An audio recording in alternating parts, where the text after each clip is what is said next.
paz esteja com vocês. Queridos irmãos e irmãs, celebramos neste domingo, o domingo do batismo de Jesus, lá no Rio Jordão, com aquele batismo de João Batista. Na água do Rio Jordão, batismo de penitência e conversão.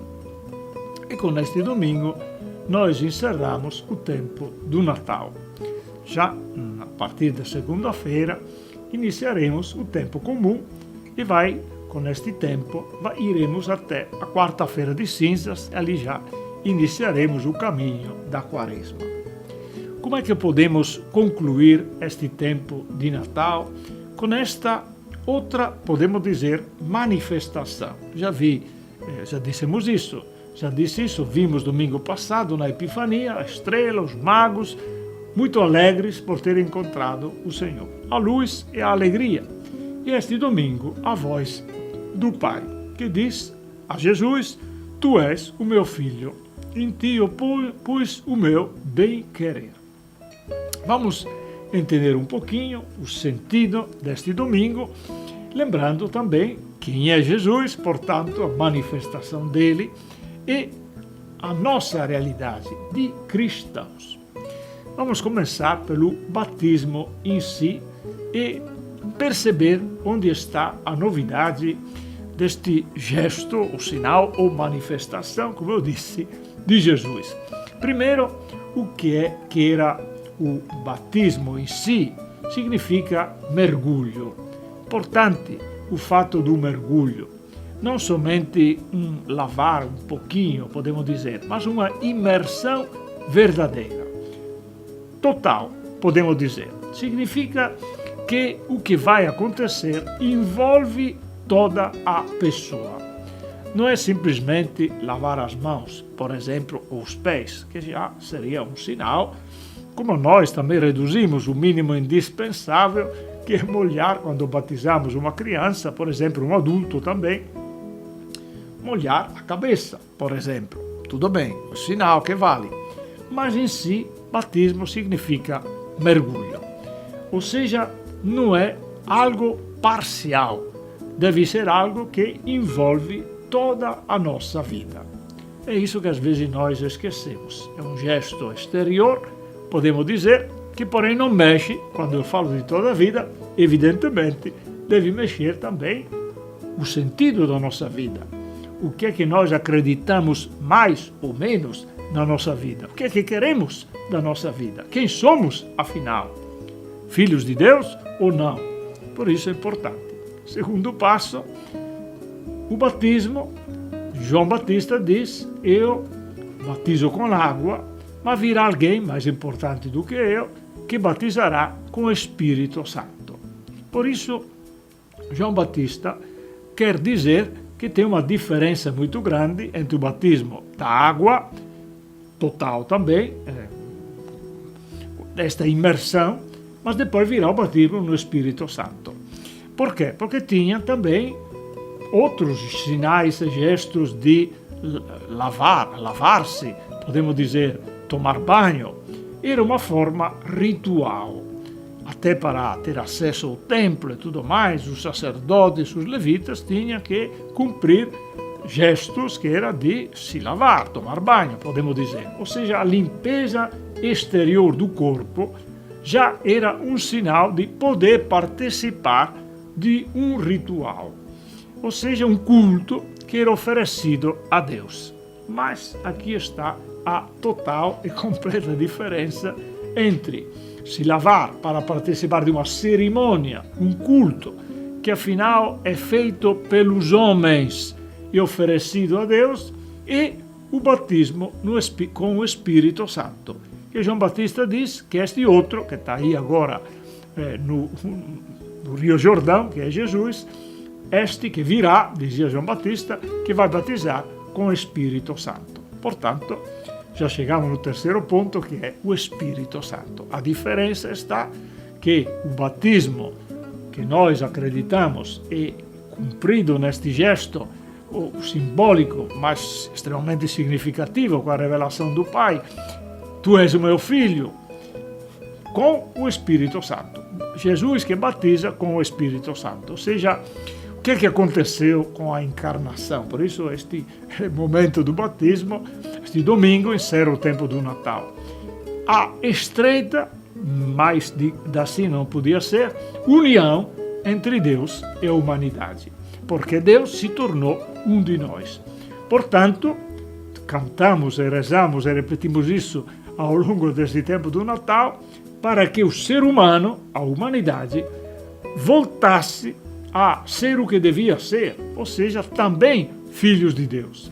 Também, portanto, pessoas queridas por Deus, amadas por Deus, e vou usar as palavras mais difíceis ainda, íntimas de Deus, divinas. Olha que palavra difícil, mas para dizer, Deus não está mais longe da humanidade.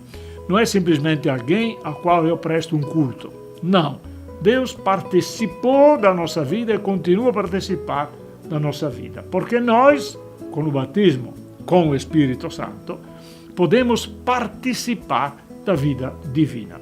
Eu sei que são coisas difíceis até para expressar e para dizer, mas nós participamos da própria vida de Deus. O que Jesus realizou com a sua vinda, mas logo iremos refletir também, paixão, morte e ressurreição, não é simplesmente a salvação e tudo mais, que também são aquelas palavras que nós sempre usamos, estamos acostumados, mas é a possibilidade de nos tornarmos familiares de Deus, íntimos de Deus, porque Ele veio ao nosso encontro. É Ele que se reconciliou a humanidade com Ele. Esta é a grande missão de Jesus. Por isso, vou lembrar e explicar mais um pouco tudo isso, dando mais um passinho. Como Jesus faz isso quando, o sentido neste domingo do batismo, nesta página do Evangelho que encontramos, o que faz Jesus? Entra na fila dos pecadores e também entra no Rio Jordão. Porque o Rio Jordão, primeiro, a fila dos pecadores, significa que o Deus feito homem, que é Jesus, participa da humanidade, que é pecadora.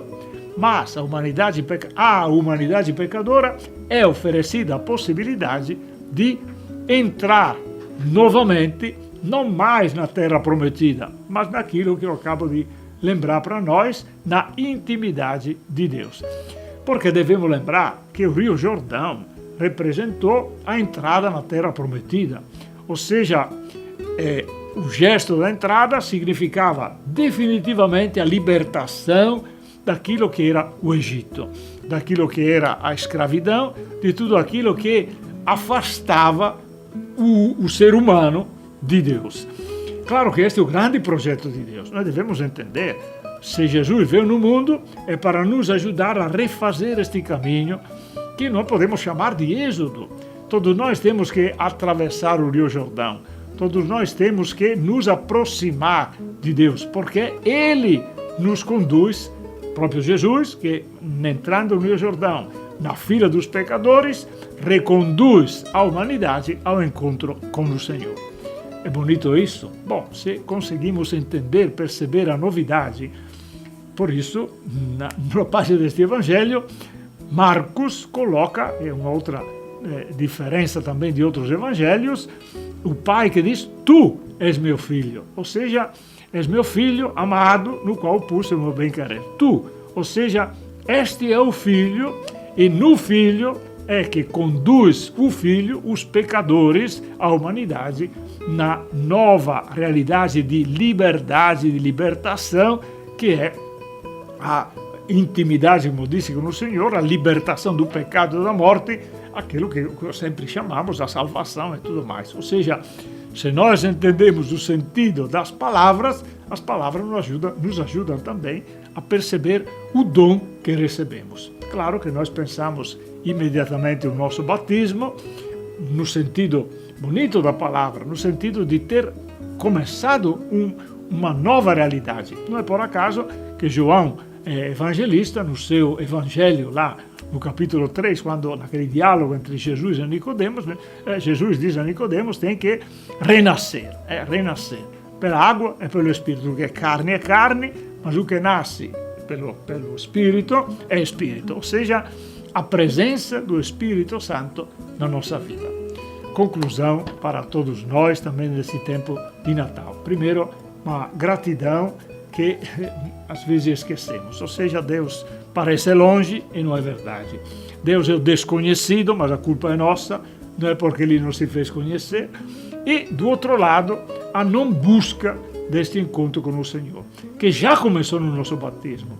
Já tivemos a possibilidade de dizer, creio, eu quero ser cristão, participo, assumo a minha responsabilidade, e teremos o ano litúrgico todo para refletir mais sobre isso, evidentemente, mas precisamos desejar este encontro com Deus, senão Deus continua um grande desconhecido, do qual talvez reclamar, do qual talvez cobrar, e infelizmente perdemos também assim a nossa identidade. É isso que é interessante. Nós somos filhos de Deus também, ou seja, algo de Deus está presente na nossa vida, a imagem e semelhança dele. Ele nos criou para que pudéssemos louvá-lo, agradecê-lo, pudéssemos reconhecê-lo, pudéssemos construir neste mundo algo que é também divino. E quando nós nos amamos, quando nós nos unimos, quando nós construímos fraternidade e comunhão, o Senhor está conosco. Portanto, chamamos de Emmanuel no Natal e continuamos também a querer, desejar ser filhos amados e praticar este nosso ser filhos amados com a nossa vida. Se somos filhos, devemos ser irmãos. Todos irmãos, diria o Papa Francisco. Mas significa que não podemos esquecer quando começamos esta grande aventura de encontro com o Senhor. Sejamos, portanto, capazes de resgatar sempre o nosso batismo e viver na dignidade dos filhos de Deus, amados, escolhidos, e correspondamos assim a este chamado com toda a nossa vida inteira, totalmente e plenamente.